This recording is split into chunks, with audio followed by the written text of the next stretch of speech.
یرمیہ 22واں باب جو 30 آیات پر مشتمل ہے۔ یرمیہ کا پیغام یہودا کے شاہی گھرانے کے نام۔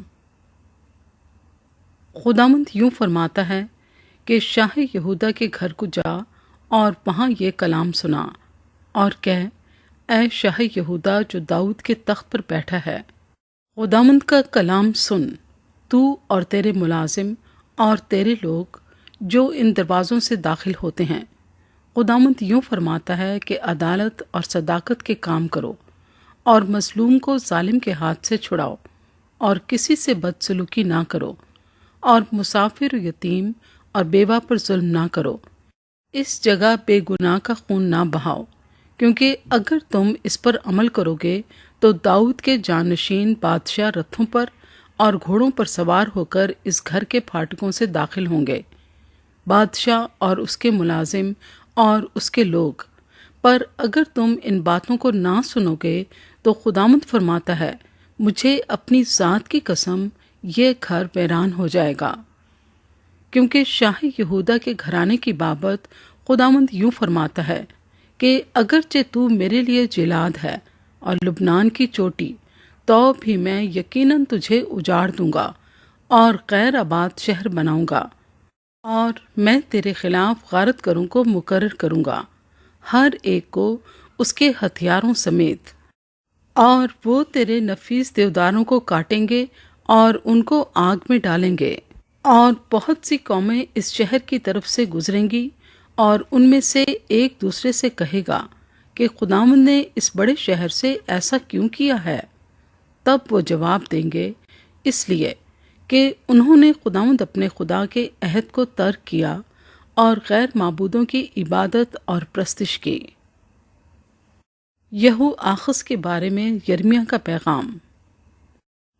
مردے پر نہ رو نہ نوحہ کرو، مگر اس پر جو چلا جاتا ہے زار زار نالہ کرو، کیونکہ وہ پھر نہ آئے گا نہ اپنے وطن کو دیکھے گا۔ کیونکہ شاہ یہودا سلوم بن یوسیہ کی بابت، جو اپنے باپ یوسیہ کا جانشین ہوا اور اس کی جگہ چلا گیا، خداوند یوں فرماتا ہے کہ وہ پھر اس طرف نہ آئے گا، بلکہ وہ اسی جگہ مرے گا جہاں اسے اسیر کر کے لے گئے ہیں، اور اس ملک کو پھر نہ دیکھے گا۔ یہو یقیم کے بارے میں یرمیہ کا پیغام۔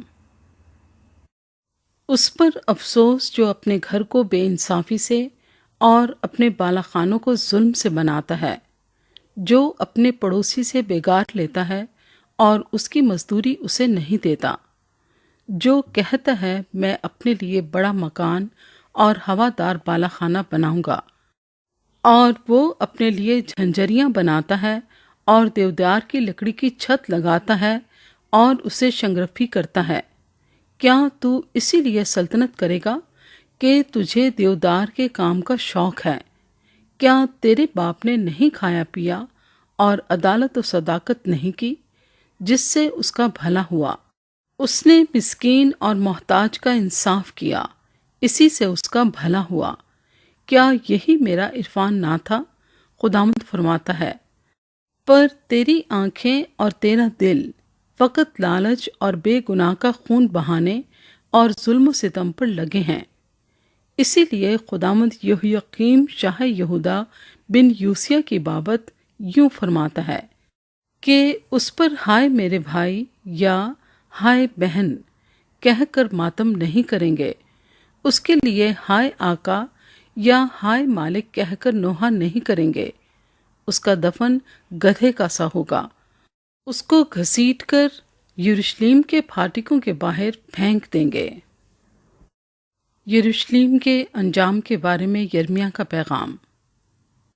تو لبنان پر چڑھ جا اور چلا اور بسن میں اپنی آواز بلند کر اور ابریم پر سے نالہ کر، کیونکہ تیرے سب چاہنے والے مارے گئے۔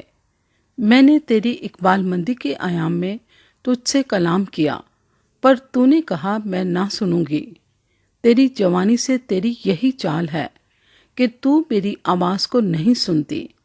ایک آندھی تیرے چرواہوں کو اڑا لے جائے گی، اور تیرے عاشق اسیری میں جائیں گے، تب تو اپنی ساری شرارت کے لیے شرمسار اور پشیمان ہوگی۔ اے لبنان کی بسنے والی جو اپنا آشیانہ دیوداروں پر بناتی ہے، تو کیسی عاجز ہوگی جب تو زچہ کی مانند طرد ذیل میں مبتلا ہوگی۔ یہو یقین پر خدا کا غضب۔ خداوند فرماتا ہے، مجھے اپنی حیات کی قسم، اگرچہ تو اے شاہ یہودا کونیا بن یہو یقیم میرے دہنے ہاتھ کی انگوٹھی ہوتا تو بھی میں تجھے نکال پھینکتا، اور میں تجھ کو تیرے جانی دشمنوں کے جن سے تو ڈرتا ہے یعنی شاہ بابل نبوکت رزر اور کستیوں کے حوالے کروں گا۔ ہاں، میں تجھے اور تیری ماں کو جس سے تو پیدا ہوا غیر ملک میں جو تمہاری ذات بوم نہیں ہے ہانک دوں گا، اور تم وہیں مرو گے۔ جس ملک میں وہ واپس آنا چاہتے ہیں ہرگز لوٹ کر نہ آئیں گے۔ کیا یہ شخص کونیا ناچیز ٹوٹا برتن ہے، یا ایسا برتن جسے کوئی نہیں پوچھتا؟ وہ اور اس کی اولاد کیوں نکال دیے گئے اور ایسے ملک میں جلا وطن کیے گئے جسے وہ نہیں جانتے؟ اے زمین زمین زمین، خداوند کا کلام سن۔ خداوند یوں فرماتا ہے کہ اس آدمی کو بے اولاد لکھو جو اپنے دنوں میں اقبال مندی کا منہ نہ دیکھے گا، کیونکہ اس کی اولاد میں سے کبھی کوئی ایسا اقبال مند نہ ہوگا کہ داؤد کے تخت پر بیٹھے اور یہودا پر سلطنت کرے۔